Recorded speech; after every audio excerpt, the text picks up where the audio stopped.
मैंने बोला लोग मैं बैठो घर यहाँ बैठो वैसा नहीं लगाया मैंने कि लेट आ बातें रात कहीं सुबह लेट है वो सवेरे आऊँ यार तो बैठे सर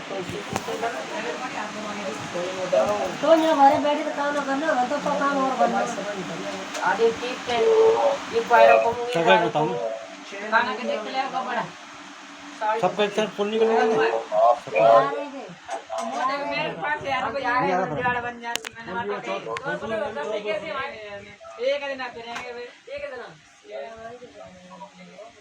बात थी बात लगा वो शेरा दे पाए तो ढाई दिन है काई बढ़ाई के दिन नहीं ना तो किसी ने कह दी भैया तो ले वो जूती ले वो करे वो है सारे के काटे का कटारी बने ले आई ए तो वरना तो तुम स्वास्थ्य वाला ट्रेन करेंगे किसी टाइम हां दो यार है कि लास्ट दो यार राजी तो आई है वो बात है नहीं आए लेकिन है राजा ना बदल लेंगे तो अते माइक में जानते आई करते कैसे तो ज्यादा एक कोना बैठ पे जमाने गए निकाल रहे हैं ना कटारी ले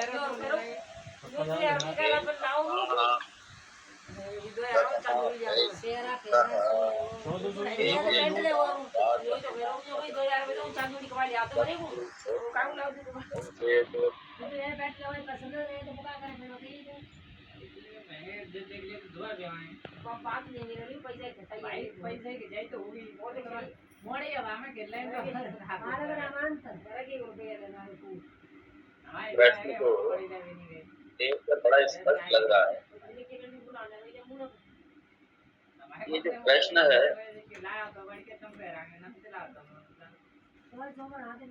ये बहुत ही विश्लेषण के बाद बहुत ही समीक्षा करने के बाद में ही ये प्रश्न है। अर्थात एक योग्य अधिकारी शिष्य के द्वारा प्रश्न किया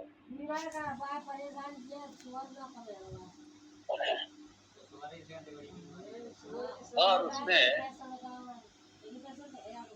ये अच्छी तरह समझ लिया है कितनी शुगर है कि ये जो भौतिक रूप से दिखाई देने वाला शरीर डॉक्टर क्योंकि ये पंच भौतिक तत्वों से बना हुआ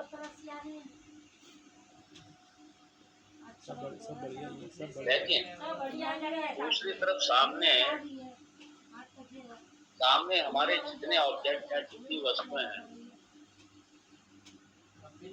ये सब जीवंत क्यों नहीं जबकि वो भी पांच भौतिक तत्वों से ही बनाए जगत सामने सारे आपके सामने जितनी वस्तुएं पड़ी हैं वो सब पांच भौतिक तत्वों से बना हुआ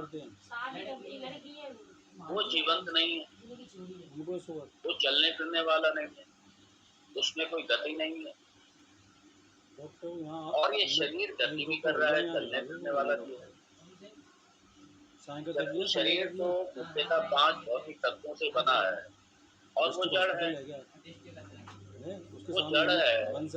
वो चेतन नहीं है लेकिन ये शरीर चेतन है ये शरीर है तो जड़ है लेकिन ये चेतन बना हुआ है आखिर इसको चेतनता देने वाला कौन है कोई ऐसा चेतन तत्व होना चाहिए इसके पीछे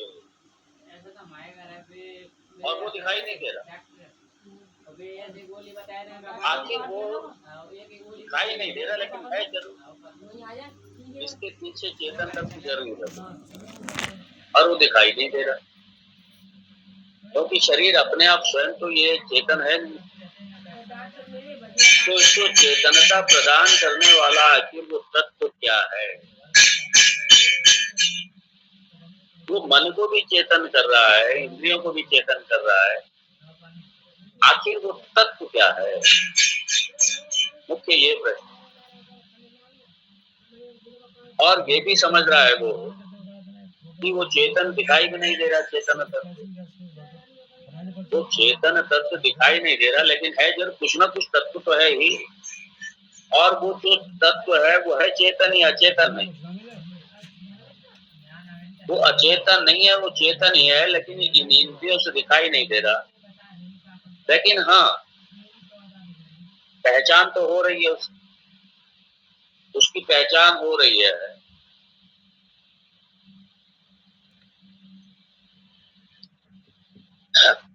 इसलिए भगवान शंकराचार्य भाष्य में लिखते हैं, प्रवृत्ति लिंगात विशेषार्थः प्रश्न उपपन्नः।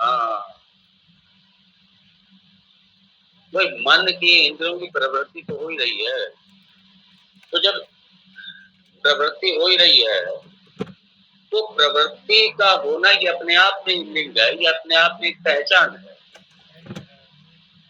किसकी पहचान है?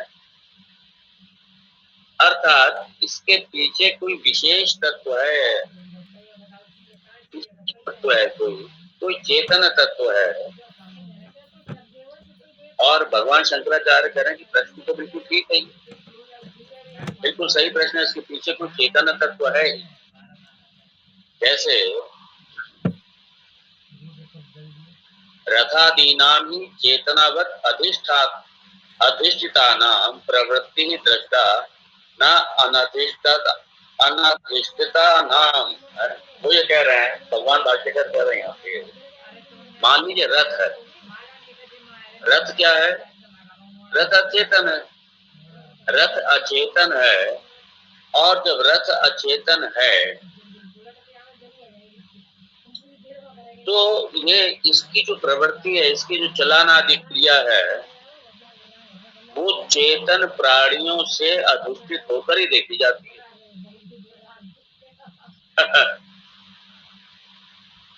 रथ अपने आप कैसे चले? तो जो रथ का चलन है वो भी, उसकी प्रवृत्ति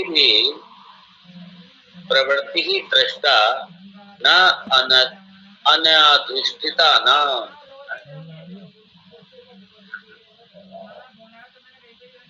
उससे अधिष्ठित हुए बिना नहीं हो, अर्थात चेतन तत्व से अधिष्ठित हुए बिना रथ में गति या प्रवृत्ति नहीं हो सकती, ये देखा गया। और अब ये कह रहे हैं तत् ही उसी तरीके से लिंगम चेतनावतः अधिष्ठातु अस्तित्वे करणानि ही मन आदीन नियमेन प्रवर्तन्ते। अब ये कह रहे हैं कि मन आदि जो भी हमारी ज्ञानेंद्रियां हैं, कर्मेंद्रियां हैं, ये सारी बिना चेतन के अधिष्ठाता हुए, बिना चेतन के अधिष्ठाता हुए, दूसरे शब्दों में किसी अधिष्ठाता के अस्तित्व के बिना ये संभव ही नहीं।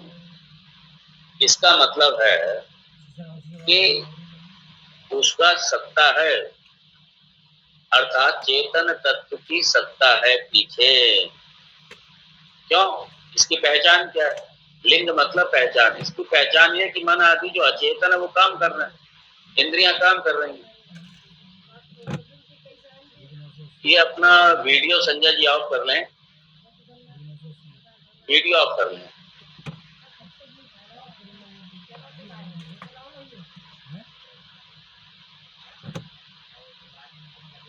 तो अब ये कह रहे हैं करणानि ही मन आदि नियमेन प्रवर्तन्ते।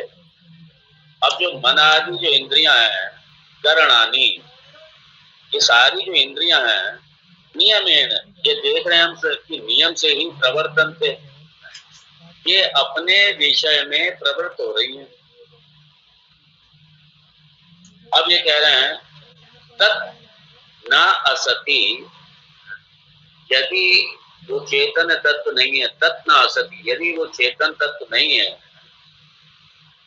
चेतनावती अधिष्ठाकारी उपपद्यते, तो उनकी प्रवृत्ति, इनकी मन आदि जो इंद्रियां हैं, सबकी प्रवृत्ति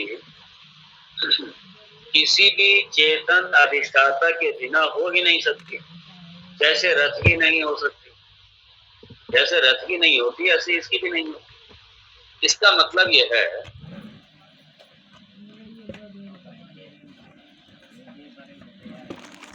अब एक तो सीधा सीधा अनुमान लग गया कि मन की और इंद्रियों की सक्रियता देख करके ये अनुमान लग गया, क्योंकि ये अचेतन है मूलतः, ये 5 भौतिक तत्वों से ही निर्मित है ये सब। लेकिन ये अब ये चेतन हो गया, मन चेतन हो गया, इंद्रियां चेतन हो गई, काम कर रही हैं सब, आप अनुभव कर रहे हैं, इंद्रियां अपने विषय में जा रही हैं, मन संकल्प विकल्प कर रहा है, ये सबका अनुभव ही है। तो ये तो निश्चित है कि इसके पीछे जो प्रेरक है कोई चेतन तत्व है जरूर, वरना होता ही वरना नहीं होता। तो यहाँ पे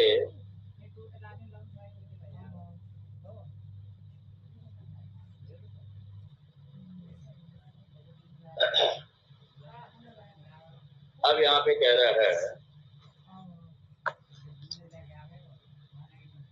क्योंकि ये अनुभव है कि अब जैसे मान लीजिए आपके सामने दीवार है, आप जहाँ बैठे हैं आपके सामने दीवार है, आपके सामने लेंटर है, छत है, वो टिकी हुई है किसी पर, पिलर है उसके नीचे, तो पिलर है, लेंटर है, छत है, सब कुछ आपको दिखाई दे रहा है, कितना सारा दिखाई दे रहा है सामने जगह, पहाड़ है, सड़कें हैं, तो बाहर सड़कें बनी हुई है, पुल बने हुए हैं, ये सारा इतना सब कुछ बना हुआ है। ये क्या है? ये जड़ है भाई, इनर्ट है, ये स्वभावतः इनर्ट है, अचेतन है। तो ये सारे का सारा अचेतन प्रपंच है। और उसी तरीके से आप यदि अपने शरीर को देखिए, तो शरीर भी जो है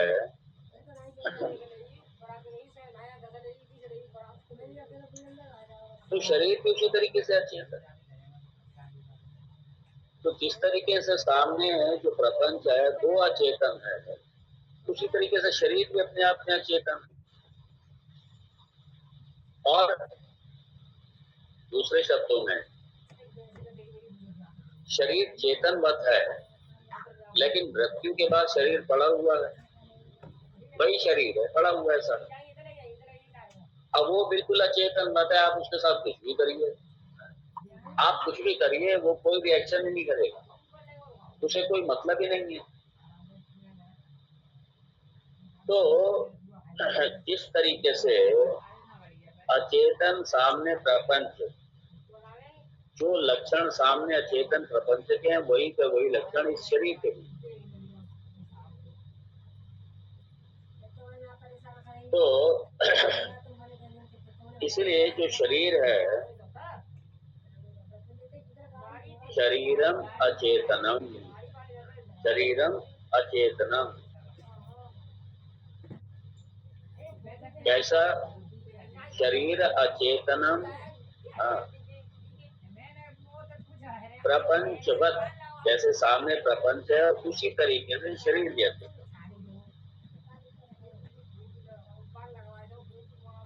तो यहाँ पे आखिर ये जो अचेतन प्रपंच है, जो अचेतन संसार है सामने, इसके लक्षण क्या हैं, किस तरीके से इसको पहचाने, इसके क्या लक्षण है? तो पहला है दृश्यत्वम। दृश्यत्वम, ये दिखाई दे रहा है।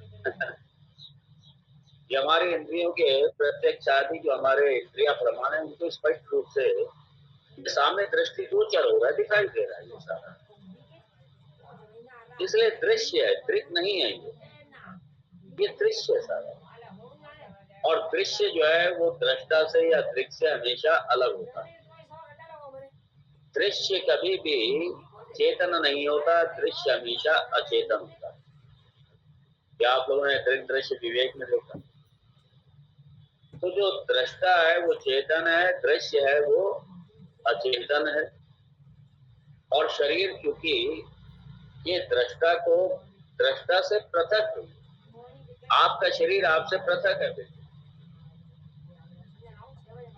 मन आपका, आप मन के दृष्टा हैं, मन के साक्षी हैं, आप दृक हैं आप,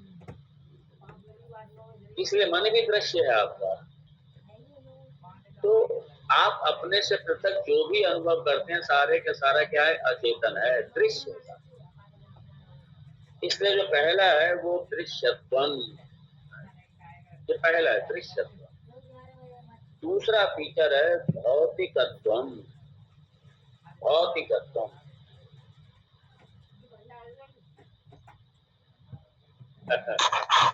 भौतिकत्व मतलब ये इन्हीं पांच, ये जो पंच महाभूत हैं ये इन्हीं से ही बना हुआ है,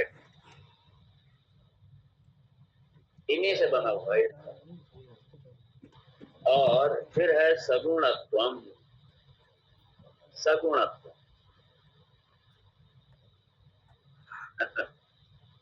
क्योंकि नाम रूपात्मक है इसलिए ये गुणवान है। और अगर तो सगुणत्वम से आप त्रिगुणात्मक ले सकते हैं।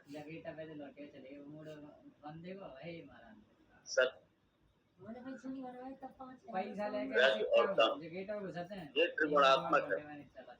इसके अतिरिक्त वो सारे किसी न किसी देश काल वस्तु की सीमा से बंधे हुए हैं,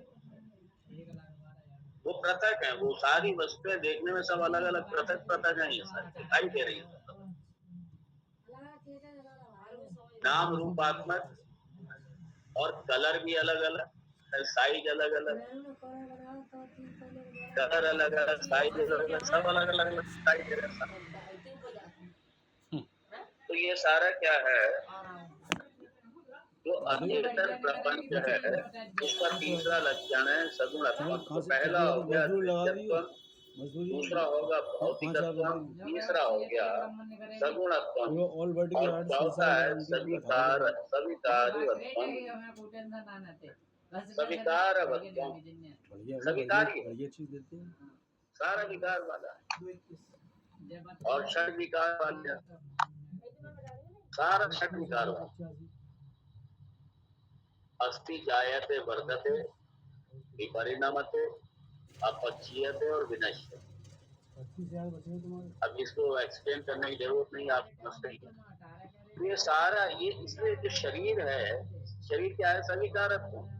ये प्रपंच सारा जो दिखाई दे रहा है ये सारा सविकार है, सविकार वाला है, विकार सही नहीं है, ये सब विकार वाला। अस्तित्व में आया, बड़ा हुआ, उसके बाद में फिर क्या हुआ, बढ़ता चला जाता है, बढ़ता चला जाता है।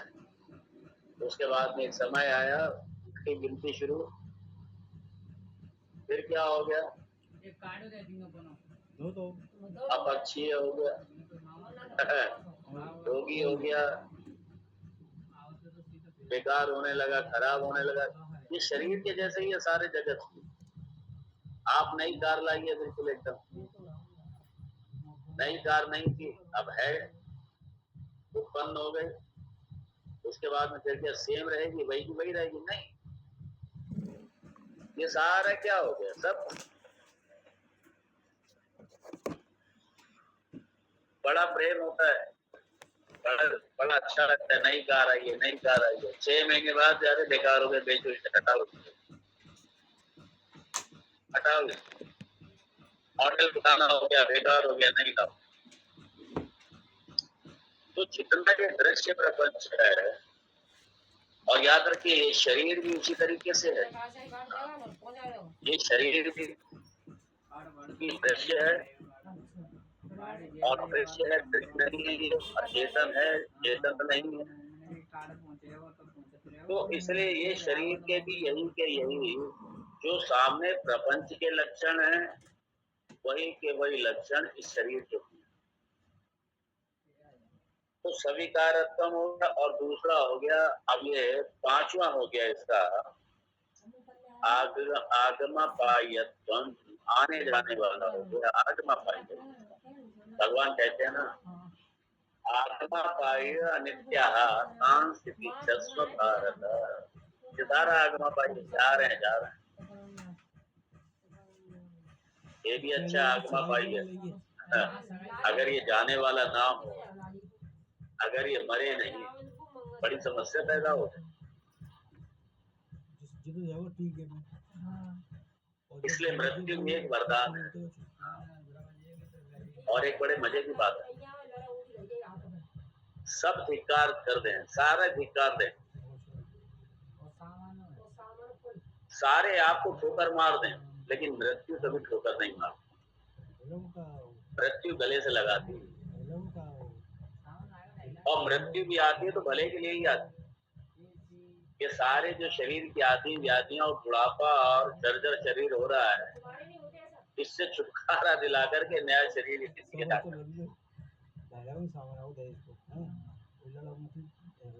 तो ये सबका है आगमा पारी, आने जाने वाला। ये शरीर, ये मन, ये इंद्रियां, ये शरीर मन इंद्रियां, ये भी पंच भौतिक जो सामने हमारे नजर आ रहा है, उसी तरीके से शरीर भी है ये। और इसलिए शरीर अचेतन है।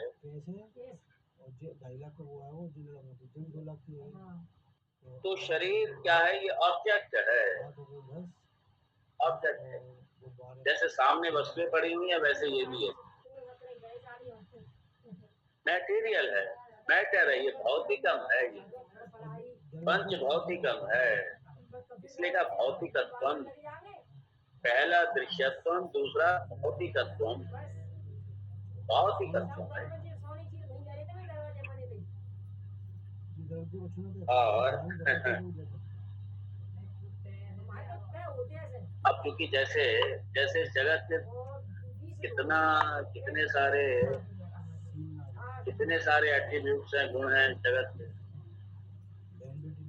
जितनी वस्तुएं हैं, सबके अलग अलग रंग, अलग अलग रूप, अलग अलग आकार, अलग अलग प्रकार,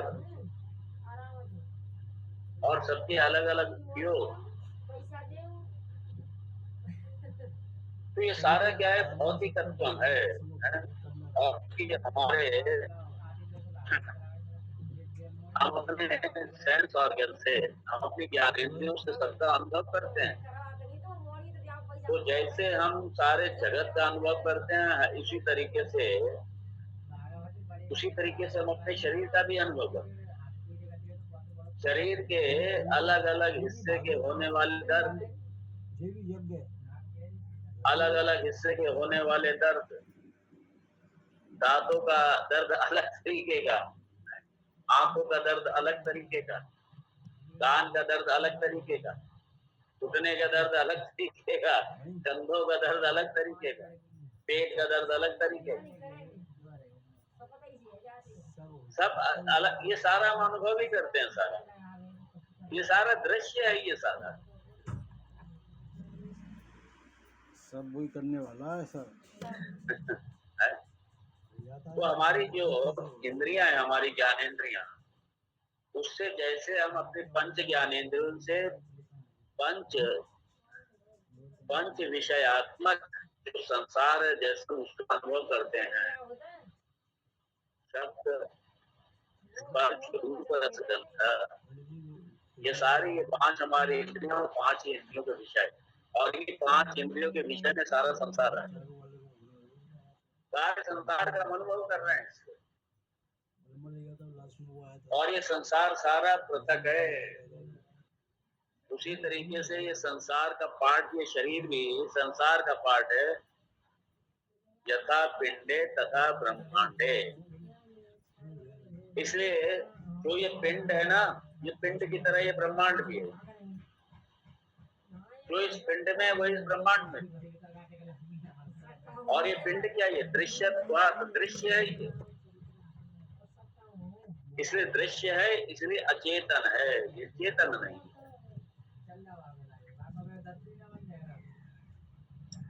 आगमा पाई, आगमा पाई मतलब चेंजिंग, परिवर्तित होने वाला, हर क्षण परिवर्तित हो रहा है, हर क्षण।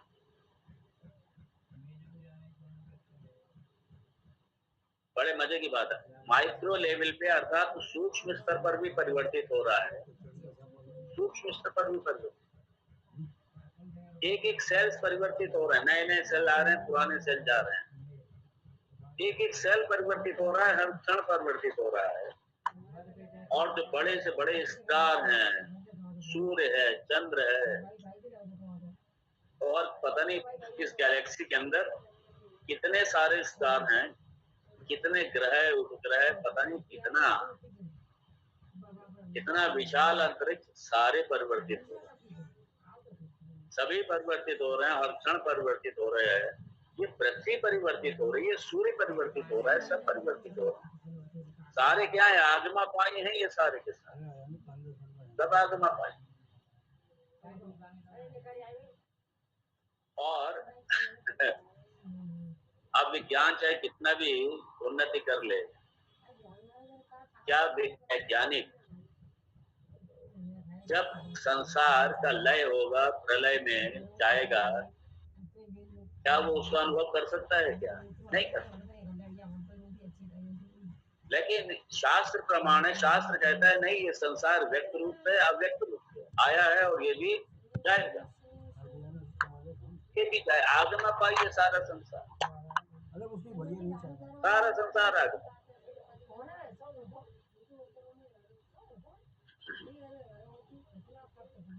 और जैसे सारा संसार आगमा पाई है, ये जीवन भी, ये शरीर भी आगमा पाई, सारा आगमा, सब आने जाने वाला है। हम संसार के विनाश की बात तो करते हैं, संसार के लय की तो बात करते हैं, क्या क्या हमने कभी इसका एक्सपीरियंस किया, अनुभव किया क्या? नहीं, कभी नहीं। और संसार कब नाश होगा इसका पता नहीं है किसी को, किसी विज्ञान को पता नहीं है, लेकिन होगा, क्योंकि अगर ये आया है, जो आया है वो जाएगा जरूर, ये विनाश जरूर। तो जैसा पिंड आने जाने वाला है, ये सारा ब्रह्मांड भी आने जाने वाला है, आगमा पाई, आगमा पाही अनित्या, इसलिए अनित्य ये था। आगमा पाई है, अनित्य है, ये आने जाने वाला है, इसलिए क्या है, ये संसार अस्थाई है। शरीर भी चाहिए, अस्थाई है, स्थायी नहीं है, टेम्परेरी है ये सारा।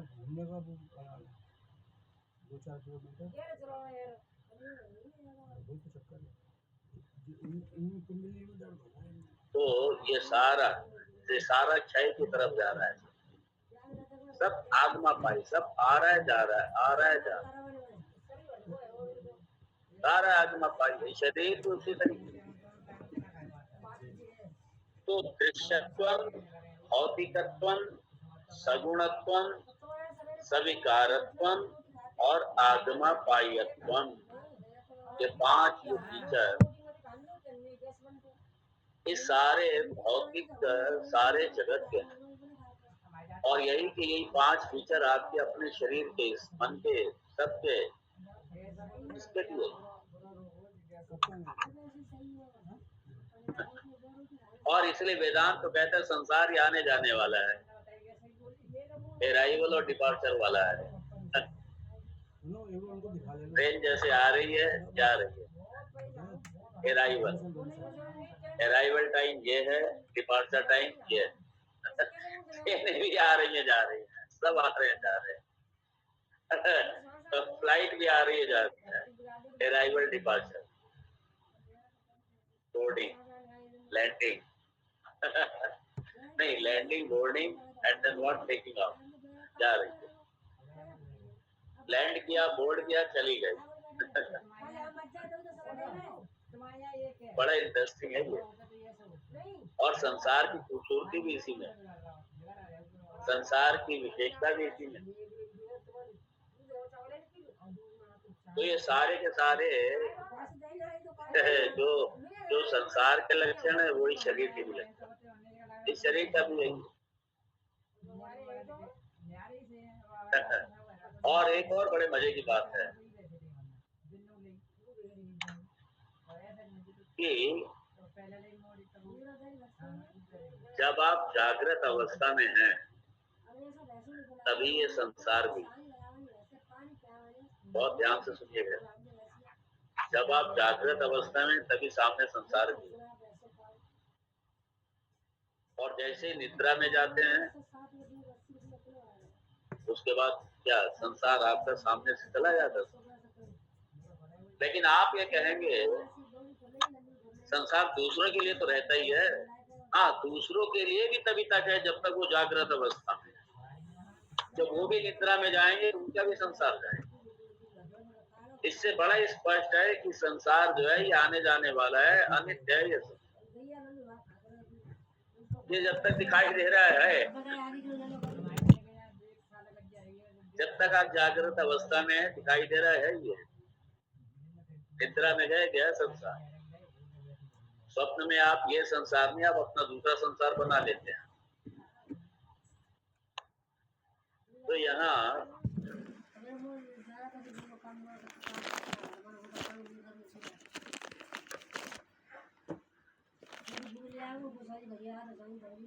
इसलिए जब आप जागृत संसार के बारे में बात करेंगे आप जागृत अवस्था में बात करेंगे। मतलब जब भी संसार के बारे में बात करेंगे जागृत अवस्था में बात करेंगे।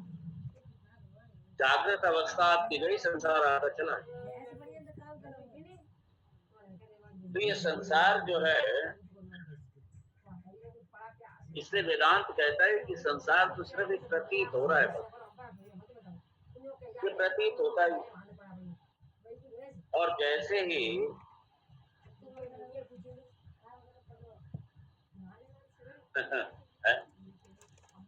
ही आप ये जो जागृत अवस्था आपकी गई, संसार भी क्या हो गया, डिसअपियर हो गया। जो सामने दिखाई दे रहा था ये भी गायब हो गया।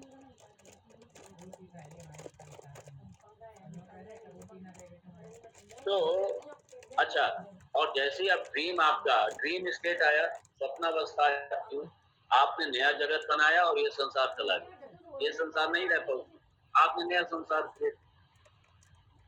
और बड़े मजे की बात है, वो ड्रीम स्टेट वाला जो संसार है वो भी चला जाता है। आपका जैसे ड्रीम समाप्त हुआ, ड्रीम स्टेट का वर्ल्ड भी चला गया।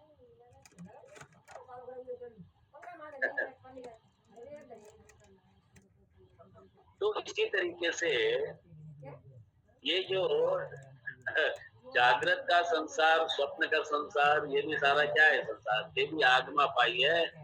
ये अपने एक्सपीरियंस से स्पष्ट होता है। आगमा पाई आने जाने वाला ही। और ये डिपेंड करता है कि आपकी अवस्था कौन सी है। आप जागृत अवस्था में हैं या किस अवस्था में है। जागृत अवस्था में है तो संसार आपका सामने है, आप निद्रा में गए, संसार चला गया, संसार चला गया। इसलिए संसार क्या है, आगमा पाई, सारा संसार आगमा पाई। उसी तरीके आपका शरीर भी तो चला जाता है। जागृत में आपको शरीर का भान है, ये शरीर भी आपका जागृत अवस्था में ही है सिर्फ। उसके बाद में जैसे आप निद्रा में गए ये शरीर भी चला गया। ये शरीर आगमा पाई है ये, और ये हमारा सबका अनुभव ही है। ये पैदा हो रहा है, उसके बाद मर भी रहा है। सबके शरीर मरते हुए हम देखते हैं, लेकिन हमको लगता है हमारा शरीर नहीं मरेगा, हमारा शरीर ये जिंदा बैठा रहेगा। ये हम लोग बैठे रहेंगे, अमर रहेंगे। नहीं भाई, शरीर छूटेगा। और शरीर छोड़ने के लिए, इसलिए शरीर में कभी आसक्ति नहीं होनी चाहिए, कभी आसक्ति नहीं होनी चाहिए। और क्योंकि ये छूटने वाला है, छूटेगा, इसलिए ठीक है जब तक शरीर है हम अपनी साधना में लगे रहे, भगवान का नाम लेते रहे, उसके लिए शरीर थोड़ा स्वस्थ रहे। और जब लगे कि अब शरीर तक कुछ नहीं हो सकता तो छोड़ने के लिए तैयार रहना चाहिए। इसलिए हमने देखा पहले हमारे जो बड़े बुजुर्ग होते थे वो फिर एंड टाइम पे ट्रीटमेंट वगैरह कुछ नहीं देते थे। क्या करोगे, ठीक है 2-4 दिन ज्यादा चल जाएगा और क्या हो। और क्यों इस शरीर को इतने, इधर इंजेक्शन लग रहे हैं, उधर नलियां लगी पड़ी हैं, ये लगा पड़ा है, वो लगा पड़ा है, क्या मतलब। इसलिए समय आगे अपना रेडी रहते थे, तैयार रहते थे, और भगवान से प्रार्थना करते थे, भगवान अब उठा लो। भगवान से प्रार्थना करते थे, अब उठा लो।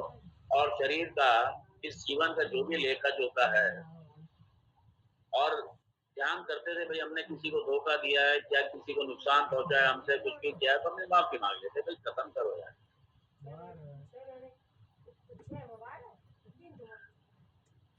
खत्म करो।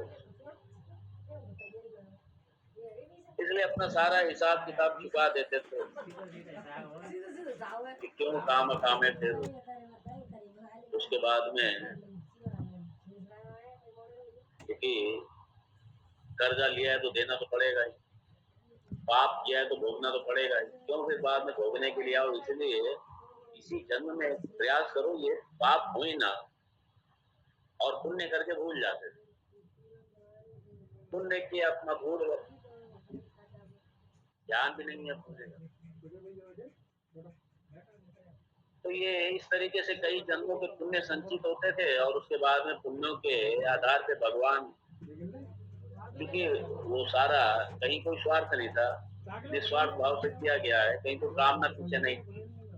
और ठीक है, वो सेवा ये वो पुण्य तो उदित हो जाते हैं भगवान उन्हीं के दम पे, उन्हीं पुण्यों के दम पे भगवान सत्संग दे देते हैं, अनुकूल वातावरण दे देते हैं, सत्संग दे देते हैं भगवान। तो ये सारे का सारा क्या है, आगमापाई है, टेम्परेरी है, कोई भी परमानेंट नहीं है। और इसीलिए जब तक आपकी जागृत अवस्था है तभी तक सामने संसार है, जागृत अवस्था खत्म हुई संसार भी है।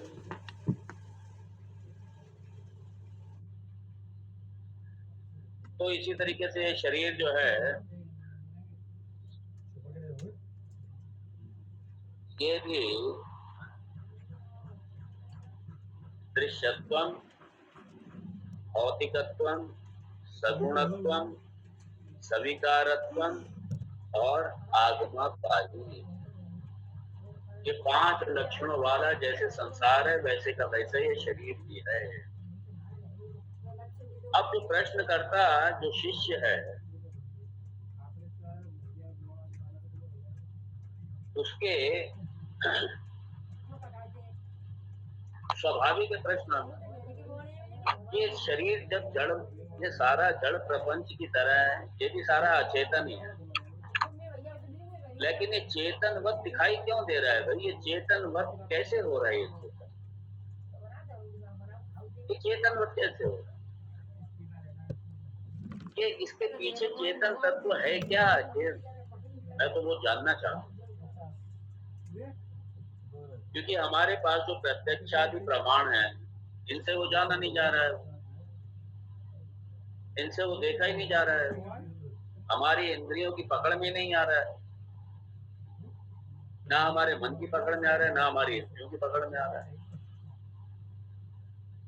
तो आखिर ये जो अचेतन मन है, अचेतन इंद्रियां हैं, ये कैसे चेतन हो रही हैं? कैसे? जैसे मान लीजिए इलेक्ट्रिसिटी है, बिजली हमारी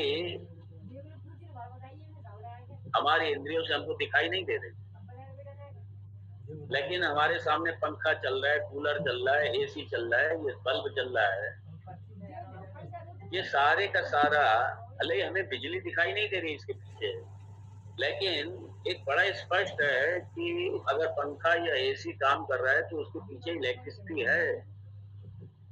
इलेक्ट्रिसिटी नहीं है ऐसा नहीं, इलेक्ट्रिसिटी है तभी तो चल रहा है।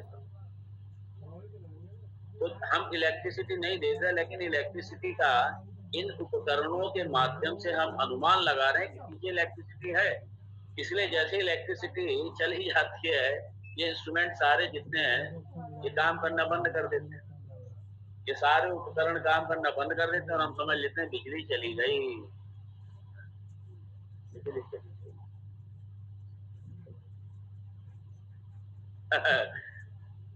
सारे सारे परेशान हो जाते हैं, गर्मी भयंकर हो और बिजली चली जाए और कोई साथ में कोई सपोर्ट भी ना हो, अगर फिर देखो आप, और रात का समय है और पानी भी हल्का हल्का बरस रहा हो। बड़े इंटरेस्टिंग अनुभव होते हैं, कुछ नहीं कर सकते।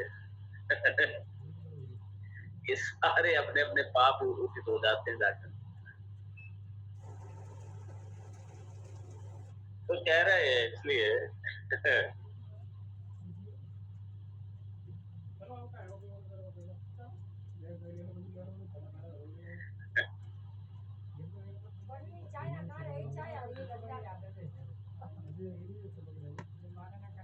तो ये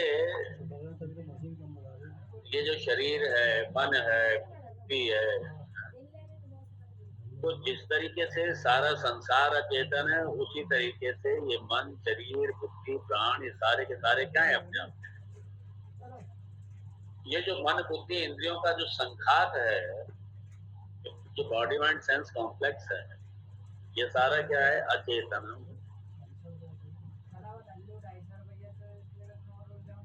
लेकिन अपना अनुभव क्या है? चाहे भले ही अचेतन है, लेकिन ये चेतनता, ये चेतनवत जो दिखाई दे रहा है, जो भास रहा है चेतनवत, ये क्यों? और हम ये भी जानते हैं कि ये टेम्परेरी है। चेतनवत भी जब तक चेतन तत्व है तब तक ये शरीर भी चेतन है, और उसके बाद जहाँ चेतन तत्व पीछे गया, ये शरीर अचेतन का अचेतन। तो अब ये कह रहा है कि आखिर इसके पीछे कोई तत्व है, कोई चेतन तत्व है, क्योंकि तो इसे चेतनता प्रदान कर रहा है। कोई चेतन तत्व है, प्रश्न के पीछे छुपा हुआ। तो उसका सीधा सा प्रश्न है, अब वो चेतन तत्व को जानना चाहता है, वो ब्रह्म को जानना चाहता है, वो अंतिम तत्व को जानना चाहता है। कौन? जो यहाँ शिष्य है, जिसने ये प्रश्न किया, वो ये जानना चाहता है।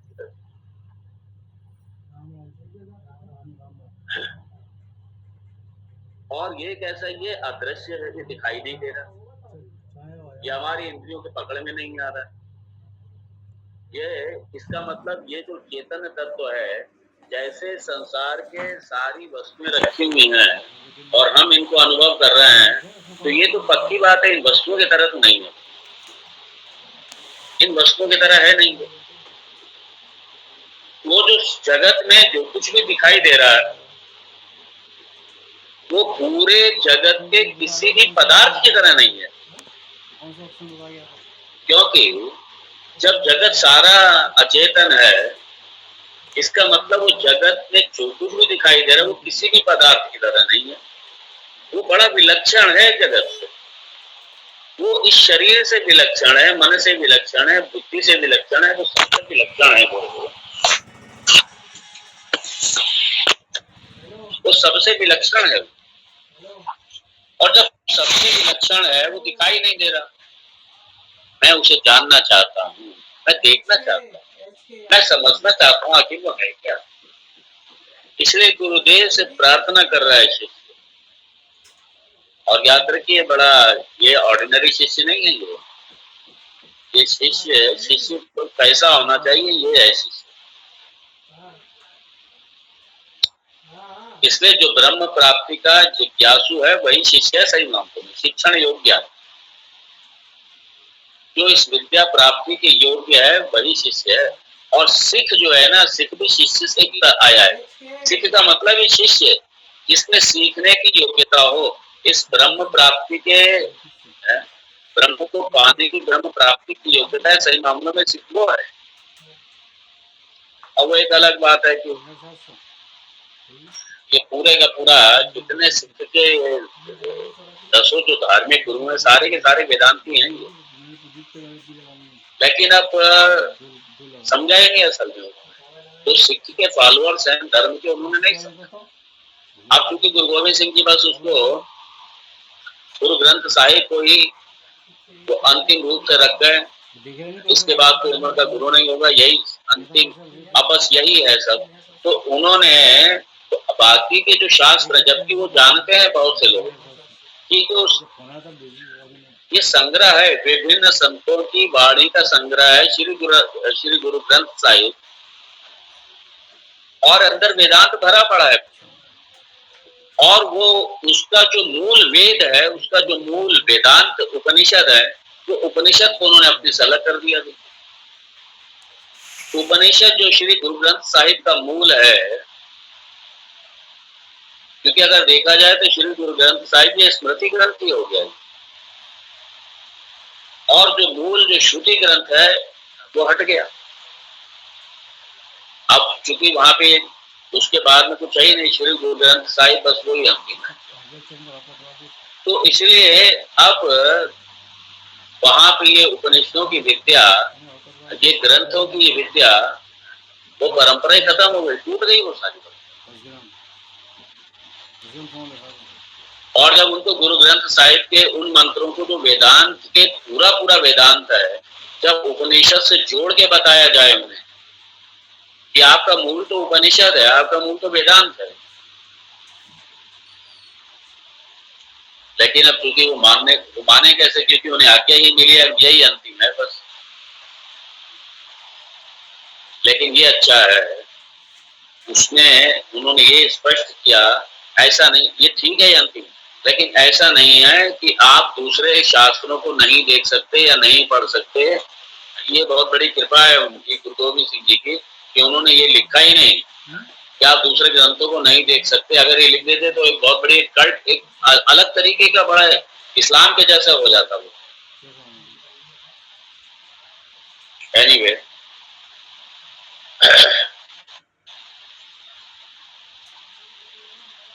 तो इसलिए वो चेतन तत्व क्या है, जो शरीर को ये जिंदा रखता है, मन इंद्रियों को सक्रिय रखता है। आखिर वो है क्या चेतन तत्व?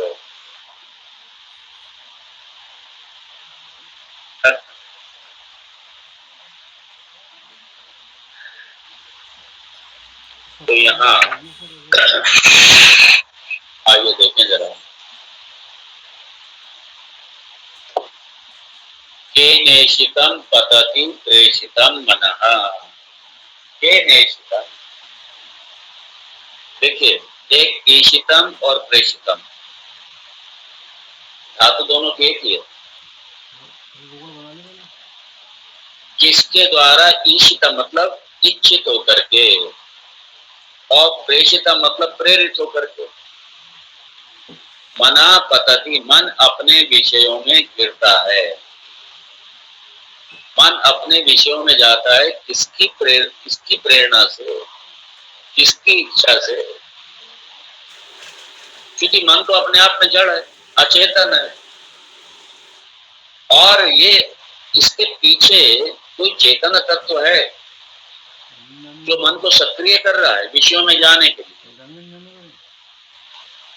प्रेरित कर रहा है विषयों में जाने के लिए। तो वो 100% कोई चेतन तत्व है।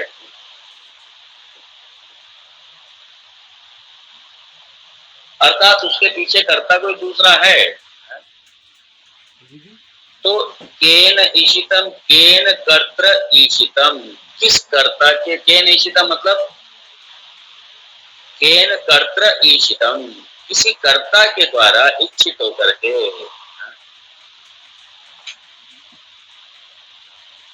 इष्टम अभिप्रेतम सन मनः पतति। अभिप्रेतम, किसकी इच्छा के द्वारा, किस कर्ता की इच्छा के द्वारा प्रेरित होकर, अभिप्रेरित होता है। ये मन जो है अपने विषय की ओर जाता है। पतति, अपने विषय की, आखिर किसके द्वारा जाता है?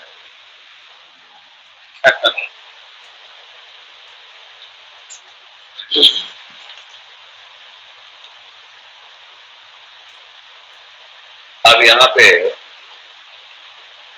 भाष्यकार बड़ा स्पष्ट कर रहा है कि भाई वो कह रहे हैं कि आत्मा को इस तरीके से मत समझ लेना कि जैसे सामान्यतः व्यवहार में कोई व्यक्ति अपने स्टाफ के किसी सदस्य को बाजार में कुछ लेने भेज देता है, लिस्ट दे देता है कि जाओ ये ले आओ, ये ले आओ, ये ले आओ,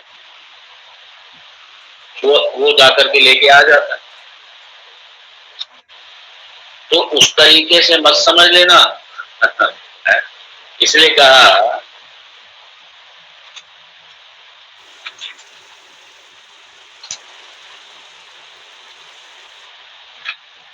भगवान भाष्यकार लिख रहे हैं, नहीं शिष्यान इव मन आदि विषय प्रेषयति आत्मा। तो आत्मा उस तरीके से नहीं भेजता है जैसे कि कोई व्यक्ति अपने किसी स्टाफ किसी कर्मचारी को बाजार में सामान लेने के लिए भेज देता है। तो उस तरीके से आत्मा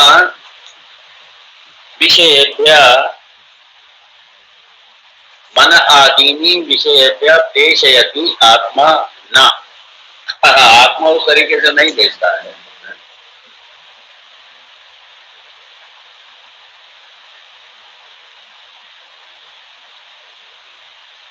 तो ये क्या है? ये सिर्फ एक निमित्त मात्र है। ये क्या है? ये सिर्फ ये उपस्थित है, निमित्त है, सिर्फ उपस्थित है। इसकी उपस्थिति में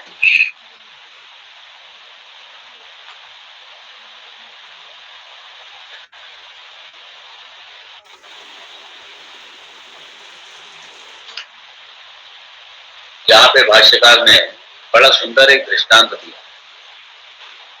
और बताया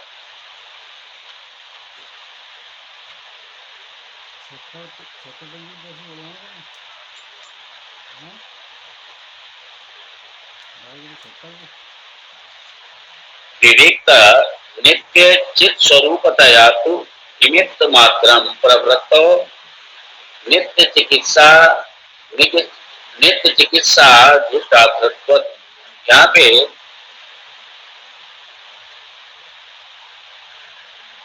क्योंकि आत्म तत्व जो है वो नित्य है और चित स्वरूप है, सच्चित आनंद है, नित्य है, ये सत्य है और चित है, ज्ञान स्वरूप है, ये चित स्वरूप है, ये जड़ नहीं है ये है। तो विविध नित्य चित स्वरूपतया तो निमित्त मात्र, ये सिर्फ क्या है? निमित्त मात्र है। जैसे उदाहरण दिया, ये जो एक चकोर पक्षी है, प्राचीन ये भगवान भाष्यकार ने एक सामने रखा उदाहरण। तो पहले जब राजा लोग भोजन करते थे तो भोजन करने से पहले ये चेक करने के लिए कि उसमें विष तो नहीं मिला हुआ है, तो उसकी परीक्षा के लिए वो चकोर पक्षी के सामने रख देते थे। और अगर उसमें विष मिला हुआ है, उस भोजन में अन्न में विष मिला हुआ है, तो उसको देख करके चकोर की आंखों का रंग बदल जाता था। उसने देखा और रंग बदल गया, समझ जाते थे कि अब भैया इसमें विष मिला हुआ है। तो ऐसे वो जो चकोर पक्षी है, उसके खाली सन्निधि मात्र से, उपस्थिति मात्र से ही राजा की भोजन में प्रवृत्ति हो जाती थी पक्षी को देख करके। तो निमित्त है सिर्फ। इसी तरीके से ये जो आत्मा का आत्म तत्व है, करता नहीं है ये, और करता नहीं है इसलिए भोगता भी नहीं है। इसकी उपस्थिति मात्र से, निमित्त मात्र से सिर्फ मन आदि ये अपने विषयों में प्रवृत्त होते हैं। मन आदि इंद्रियां ये विषयों में सिर्फ प्रवृत्त होते हैं, ये करता नहीं है, ऐसे भेजता नहीं है मन को कि जाओ जाओ तुम जाकर के ये करो, जाओ तुम जाकर के वो करो।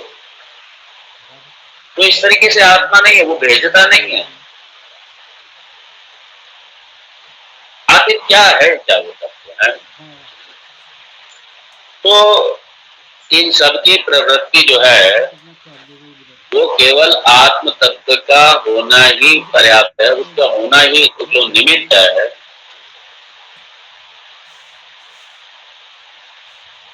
तो उसका जो होना मात्र है, बस वो होने से ही, जैसे जैसे इलेक्ट्रिसिटी है, बिजली आई, आपका स्विच ऑन है, आपका कूलर एसी सब चल गया, सब चल गया। तो इलेक्ट्रिसिटी निमित्त मात्र हो गई, सिर्फ बिजली निमित्त, उसकी उपस्थिति मात्र से, होने मात्र से ही सब अपना अपना काम कर रहे हैं। सारे इंस्ट्रूमेंट, सारे उपकरण अपना अपना काम कर रहे हैं। बल्ब रोशनी दे रहा है इंस्ट्रूमेंट सारे अपना अपना काम कर रहे हैं। जिस इंस्ट्रूमेंट का जो काम है वो अपना अपना काम कर रहे हैं उपस्थिति मात्र से। ऐसे ही उस आत्म तत्व की उपस्थिति मात्र से ये सारी इंद्रियां अपना अपना काम कर रहे हैं। कान अपना काम कर रही है, जिह्वा अपना काम कर रही है, आंखें अपना काम कर रहे हैं, त्वक इंद्रिय अपना काम कर रही है, कान अपना काम कर रहे हैं, सब अपना अपना काम कर रहे हैं। सारे अपने, ये सारे इंस्ट्रूमेंट अपने अपने उसमें लगे हुए हैं सब। और आत्मा क्या है? वो निमित्त मात्र है, उपस्थित है। फिर भाष्यकार इसलिए कह रहे हैं कि उनको कर्ता मत समझना, जो सबको लगा रहा है सबको।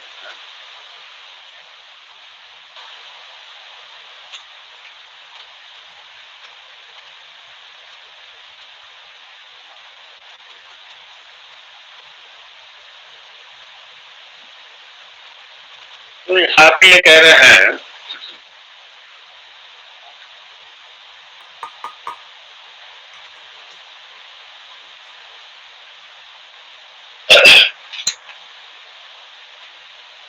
कि यहाँ आत्मा को कर्ता ना लिया जाए। आत्मा कर्ता नहीं, उसके मात्र उपस्थिति मात्र से, सन्निधि मात्र से, उसके होने से ही मात्र से ये सब अपने अपने कार्यों में, अपने अपने इंद्रियां अपने विषयों में लग गई। मन अपने विषयों में लग गया इंद्रियों के द्वारा, क्योंकि मन का माध्यम तो इंद्रियां ही है ना। मन अपने आप तो विषय में जाएगा नहीं, तो मन इंद्रियों के द्वारा भोग करेगा। और इंद्रियां क्या करेंगी? ये इंद्रियां सारी जाते हैं मन का काम करती हैं, सारी जाकर के लग जाती हैं। और वो जो आत्म तत्व है, जो चेतन तत्व है, वो सिर्फ भगवान भाष्यकार कह रहे हैं वो तो निमित्त मात्र है। इसलिए जो प्रश्न के नैशितम, प्रश्न बड़ा बड़ा अच्छा है। तो यहाँ आखिर किसके द्वारा और केन प्राणा प्रथमा प्रयति युक्त, प्राण का क्या है? चेष्टा तो करना, प्राण होने पर ही चेष्टा हो रही। प्राण यदि चला जाए, इंद्रियां काम करना बंद कर देंगी। इंद्रियां काम करना बंद कर देंगी यदि प्राण ना हो। और प्राण से ही मन को भी ऊर्जा मिलती है, प्राण के द्वारा मन को ऊर्जा मिलती है। और अगर प्राण यदि ना हो तो कहीं कोई चेष्टा ही नहीं होगी कहीं कोई। अब इसलिए कहा केन प्राण प्रथमा प्रयति युक्त,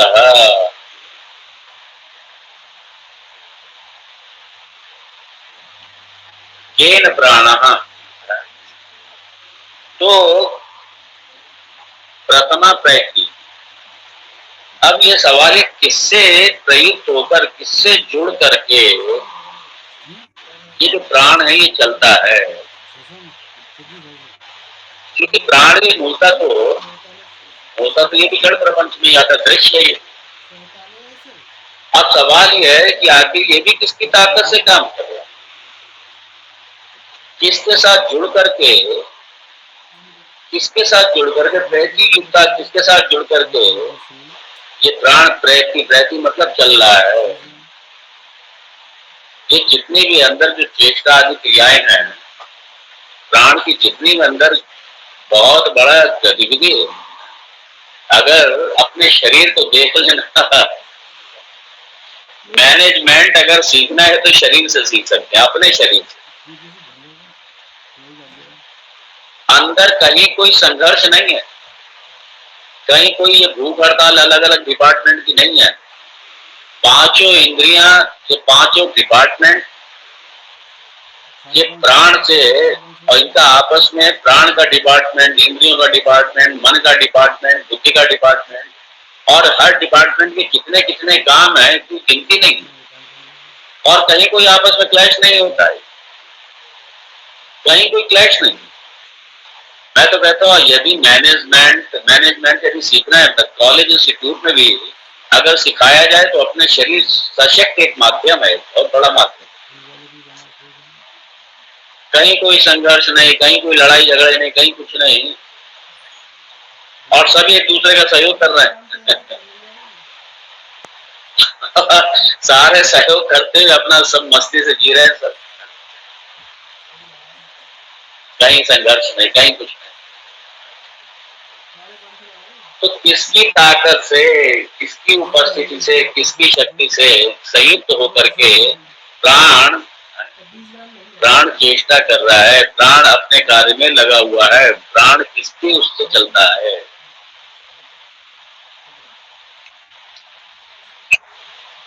मुझे लगता है कि यहाँ विराम दें और इसके बाद कल से पुनः इसी पर आगे चर्चा करेंगे।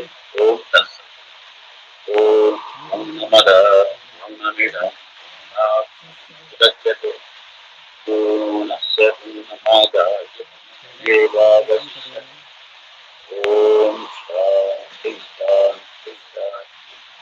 शंकरं शंकराचार्यं केशवं बादरायणं सूत्रभाष्यकृतौ वन्दे पुनः ईश्वरो गुरुरात्मेति विभागिने व्योमवद्व्याप्तदेहाय दक्षिणामूर्तये ओम शांति शांति। हरि ओम श्री गुरुभ्यो नमः। हरि ओम।